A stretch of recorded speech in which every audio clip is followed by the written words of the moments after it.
Okey, dan sekarang kita bersama dengan pelakon utama dalam filem Di Solar Sini, iaitu Samsul Yusof. Apa khabar, Samsul? Ya, Alhamdulillah. Baru-baru ni macam dekat Instagram dan dekat berita pun apa kecoh pasal tangan Samsul. Sebenarnya seru. Sebenarnya apa sebenarnya yang terjadi? Sekarang saya tengah dalam penggambaran filem terbaru Makrifat Cinta. So, Makrifat Cinta bukan filem action, filem cinta. Simple dia babak tu di belakang saya ada kereta meletup.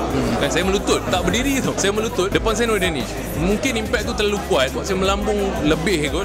Dan dalam masa yang sama nak elak Nur Danish yang ada di depan dan hit bahu saya dulu. Kan? So masa tu memang ya Allah, saya tak pernah kena tulang. Betul ingat tak ada apa sangat. Betul malam saya dah rasa satu macamnya sakit. Besok saya dah tak bermasa, terus pergi check. Doktor cakap retak dan patah ACL. Saya macam patah?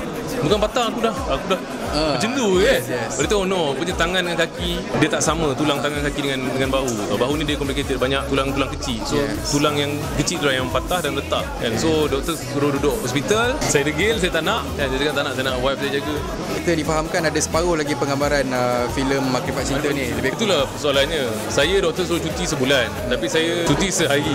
Yalah, kita orang filem, kita faham tu ini semua duit. Habis macam dengan date artis lain, saya kena fikirkan pasal date artis lain, kena fikir pasal kos kan. Kalau aku boleh bangun, boleh bekerja lagi, okey, saya just datang je set apa yang saya mampu buat, saya buat kan? Just go with the flow.